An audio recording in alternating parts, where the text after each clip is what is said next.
Hi, I'm Stash Luchki, features editor of Kyiv Post, and today we have a special guest, Ugo Poletti, who is the publisher of Odessa Journal and a regular contributor to Kyiv Post.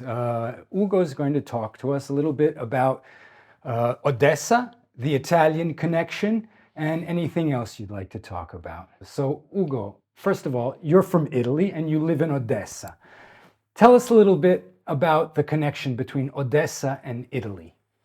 Yes, I'm from Italy, from Milan actually. I came to Odessa 7 years ago, and what is surprised me a lot, but it happens to all the Italians, it's the strong cultural and historical connection between Odessa and Italy. That's why I decided after a short term of work to establish in the city, to remain and live there. And you've been living there how long? 7 years. 7 years. And I know you're also the president of the Rotary Club. Yes, Odessa. yes. I started to be, let's say, very involved in the social life of the city, especially with expatriates, when they launched this very nice project to create another club, which is the Rotary International Odessa. This was an opportunity to attract the expats or the Ukrainians who like to speak English in our club, and we deal with humanitarian aid, which today is very important. Very important, and you've done a few projects. Can you tell us about some of the projects that the Rotary Club has done in Odessa? Yes, as the typical Rotary Club style, each member can push and offer different initiatives. Actually, we have many members involved in centers for kids, for internally displaced families, for refugees. In my case, we recently achieved a very nice project which was ruled by me, myself. It was a donation of musical instruments from Italy. Because the Odessa Academy, which we call them Conservatorium, and the very famous musical high school, the Stagliarski School, needed some instruments for the students. They didn't have enough, and therefore I found 28 of them. It was 12 violins, 12 clarinets, and 4 flutes, and they were donated to the students of music of Odessa. And I know there's a long history, musical tradition in Odessa. The theater performs Italian operas constantly. Yes, let's say that the opera theater, which is, by the way, from an architecture point of view, one of the most beautiful of the world, and I say that is the most beautiful of Ukraine, at least. And the music tradition in Odessa Opera Theater was very strongly connected to Italian opera. Even at the times of Russian Empire, Odessa performed Italian opera, whilst there was ballet, for example, in Mariinsky Theater. And today, this tradition is going to be renewed. That's why my donation is particularly important from a symbolical point of view. That's wonderful. And beyond the humanitarian, cultural, the Italian government has had a different approach to Ukraine recently. Can you tell us a little bit about the evolution of Italy's relationship with Ukraine, particularly during the war after the full-scale invasion? I can say, and this is very nice for me as an Italian citizen, that the Prime Minister of Italy, either Mr. Draghi before and now Giorgia Meloni, they support strongly Ukraine. They decided to be on this part. And even though the Meloni government has had some pro-Putin people in there, like Matteo Salvini. Yes, it's true. Actually, which is very interesting, because theoretically some of the parties of this government, some of the allied, had a very good connection with Putin, and they previously spoke in a very good way about Russian leadership. But Giorgia Meloni decided not to do that, to be at the side of NATO, to be on the side of the Western world.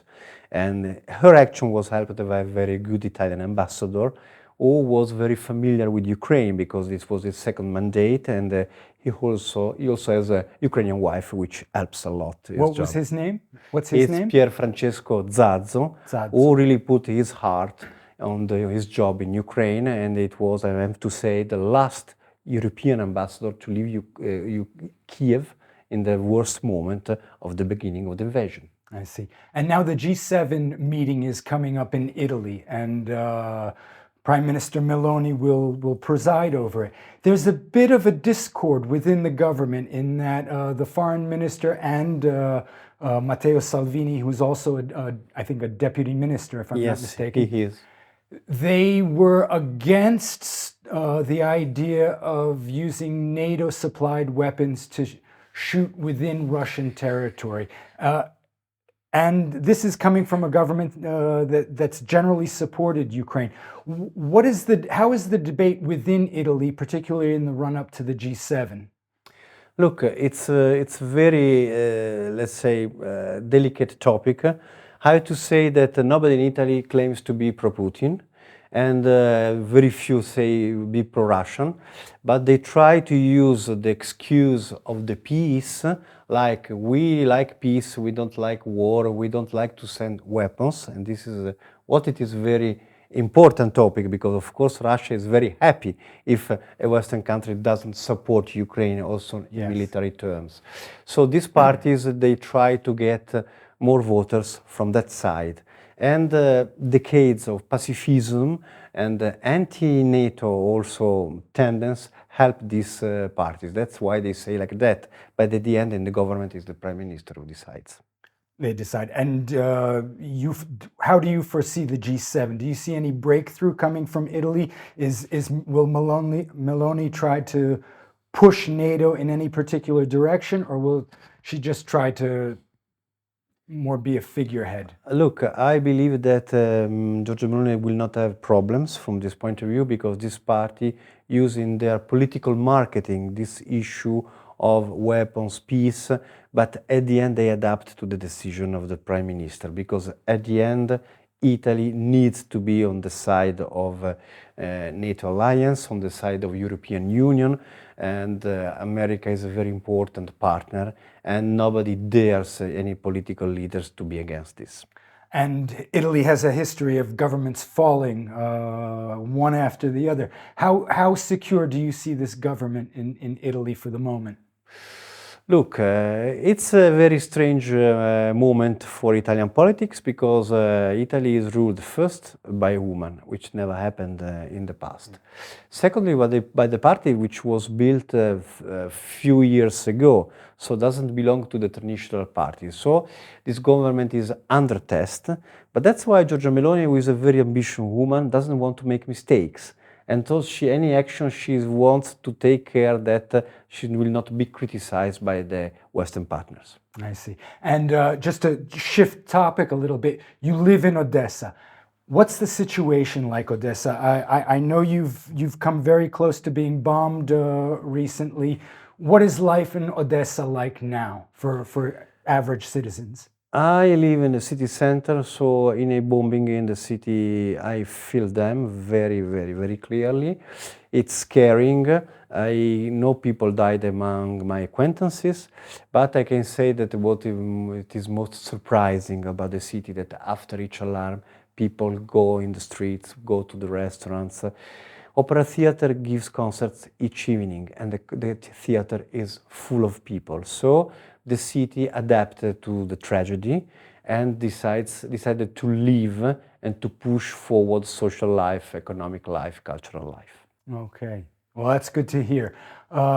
Ugo, thank you very much for coming to our offices here in Kyiv. It's been a pleasure talking to you. Thank you for the invitation. And that's it. I'm Stash Luchkiv from Kyiv Post, and keep with us.